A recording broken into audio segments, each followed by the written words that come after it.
자, 여러분 안녕하세요. 제이지 아카데미 강사 제이지입니다.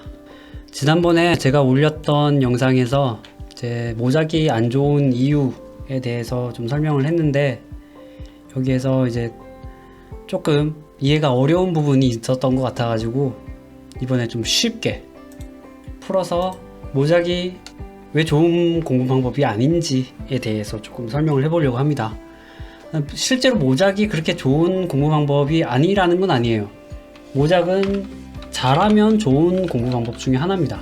그런데 상당수의 분들이 모작을 잘못된 방법으로 좀 하고 계시기 때문에 제가 모작이 좀 안 좋다라고 이제 설명이 드린 것이지, 결국 이제 다른 사람의 디자인이라던가 이런 것들을 이제 카피하거나 해서 공부하는 게 잘못된 방법이 아니라는 거를 좀 알아주셨으면 좋겠고요. 오늘 시간은 모작을 좀 효과적으로 하는 방법, 그리고 시간 대비 효율적으로 좀 하는 방법 알아보려고 합니다.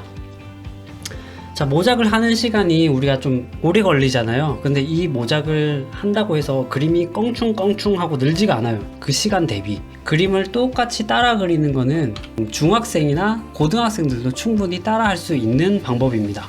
저는 원래 제품을 디자인을 하다가 그 다음에 컨셉 아트 쪽으로 방향을 바꾼 사람인데, 그래서 그런지 이제 처음에 사람을 그릴 때 이제 다른 분들이 그림을 그리려면 잡지를 보고 똑같이 따라 그리고 이러면은 그림이 빨리 늘어, 이런 식으로 이제 설명해 주셨는데 그게 잘 이해가 안 갔어요. 그거는 중학생도 할 수 있고 고등학생도 할 수 있는데, 대학교에서 제품까지 이제 그림을 그리던 사람이 그냥 잡지를 보고 똑같이 그리려고 하니까 이게 과연 효과적인가? 효율적인가? 라는 생각이 계속 들었어요. 그래서 사실상 모작을 그렇게 많이 하진 않았어요. 그런데 디자인 모작은 되게 많이 했었거든요. 그래서 여러분들께 효과적으로 모작을 하는 방법을 좀 설명드리려고 합니다. 제가 모작이 좀 안 좋다라고 하는 이유가 뭐냐면, 그림은 2차원이 아니라 3차원이기 때문입니다. 자, 우리는 입체 조형을 하는 사람입니다. 입체 조형이 뭐냐라고 하면 단순한 평면이 아니라 기피축이 한 축 더 들어가 있는, 기피축의 한 축 더 있는 그림을 그리는 사람이라는 겁니다. X, Y가 아니라 이 Z, 얘를 그릴 줄 알아야 되는 사람이라는 거죠. 그런데 대부분 모작을 하실 때 어떻게 하냐면 이 겉선을 따라 그리려고 하십니다. 그럼 이 겉선의 위치는 결국에는 X, Y로 결정되는 거거든요.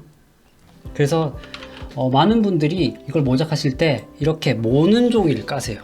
이렇게 모는 종이를 깔면 X에 대한 좌표가 뭐 여기가 1, 2, 3, 그다음에 1, 2, 3 라고 했을 때 Y3, X1이 여기다, 그 다음에 이 디자인 시작하는 곳이 여기다 라고 생각을 하시고, 옆에다가 똑같이 모는 종이를 만들고 1콤마에다가 3콤마에다가 디자인을 치십니다. 그럼 이렇게 되면은 기피축은 어디 갔나요?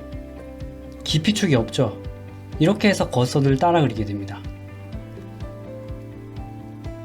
이렇게 되면 2차원이 되는 겁니다. 3차원이 아니라. 이 방법이 효과적이지 않다라고 말씀드리는 거예요. 디자인을 따라하고 무언가 다른 사람이 그림을 따라 그리고 하는 거는 좋은 방법입니다. 그런데 이렇게 따라 그리는 방법이 좋지 않은 방법이다라는 겁니다. 이렇게 그려서 실력이 늘 수는 있어요. 그런데 시간 대비 효율적이지가 않아요. 이렇게 갖고 이렇게 그림을 옮겨서 그리시는 분들 중에 그림을 되게 잘 그리시는 분들은 많이 봤어요. 그런데 정작 모작을 하지 않고 자기 오리지널을 그리려고 하면은 그 오리지널에서는 깊이를 찾아볼 수 없는 그림을 그리는 학생들과 그림을 그리시는 분들을 많이 봤습니다. 제가 지금 강사로서 그리고 교수로서 지금 학생들을 7년째 가르치고 있는데, 그러면 이렇게 평면적으로 되어 있는 게 무엇이 있느냐라고 하면은 저희가 흔히 말하는 그래픽 디자인이라고 하는 것들이 평면적으로 되어 있습니다. 여기 보시면은 X, Y축밖에 없습니다. 그쵸? 이렇게 이런 것들, 이런 웹페이지나 아니면 뭐 CI, BI라고 불리우는 로고들, 이런 것들은 좌표 모작만으로도 충분히 우리가 실력이나 감각을 늘릴 수 있습니다. 그런데 그림은 좀 다르다는 거죠. 그림은 왜? 기피축이 한 축 더 있거든요. 그 축을 옮겨오지 않으면 진정한 이제 그림의 모작이라고는 볼 수 없는 거죠. 요거는 제가 옛날에 그린 그림인데, 보시면은 Y축이 살아 있습니다. 그죠? 2점 소실로 그렸기 때문에 높이축이 현재 살아 있습니다. 그리고 X축은 약간 기울여 놨는데 일단 X축도 거의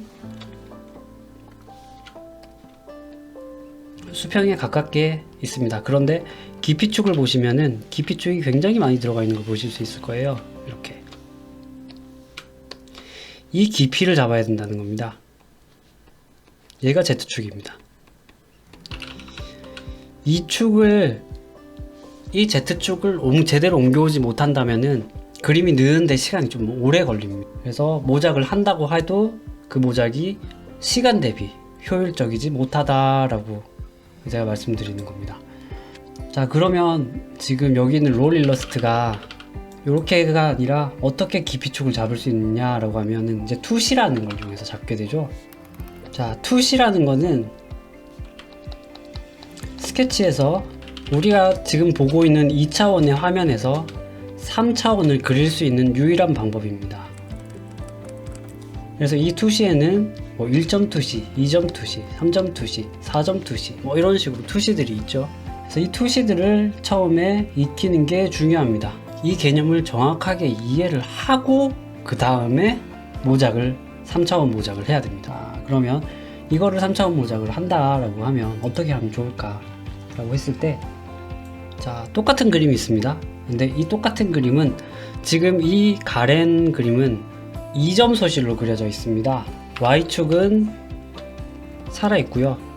깊이축은 한 축, 두 축으로 이루어져 있습니다. 그리고 눈높이는 이쯤에 위치해 있습니다. 자, 이거를 3차원의 그리드를 만들어 보겠습니다.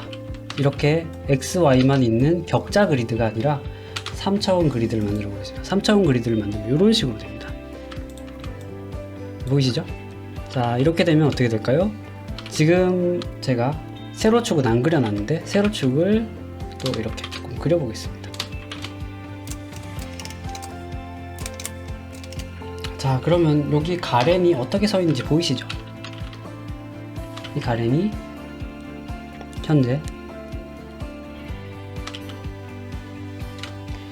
세로축은 이렇게 되어 있고 깊이가 한 축, 두 축으로 들어가 있습니다. 그죠?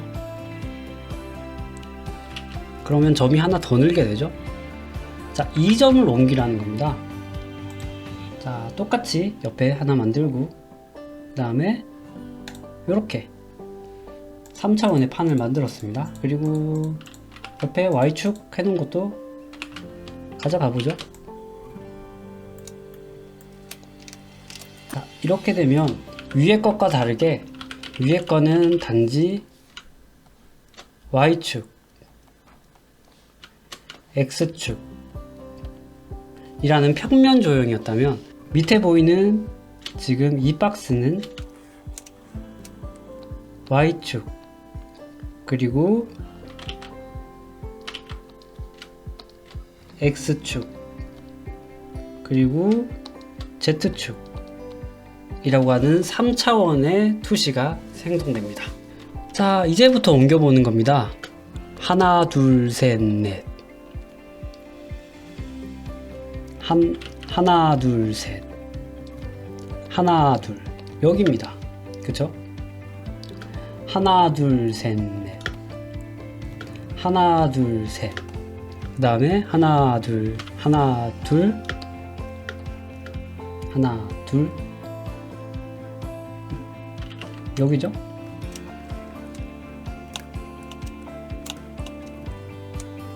자, 이 위치에다가 이 가렌을 옮겨 그리시라는 겁니다.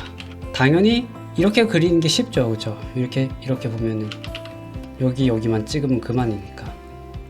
이렇게 찍으면 그만이니까. 근데 이거는 쉬운 겁니다. 솔직하게 말씀드려서 중학생이나 고등학생도 할 수 있는 겁니다. 근데 3개가 되면 조금 어려워지죠. 3개가 되면 점들이 더 많아지고 옮겨야 할 것들이 조금 더 많아집니다. 그런데 이걸 한 장 모작하는데 예를 들어 저희가 뭐 2주가 걸린다 라고 했을 때 이걸 모작하는데 3주가 걸린다 라고 하면 이게 일주일을 더 쓰더라도 훨씬 더 효과적입니다.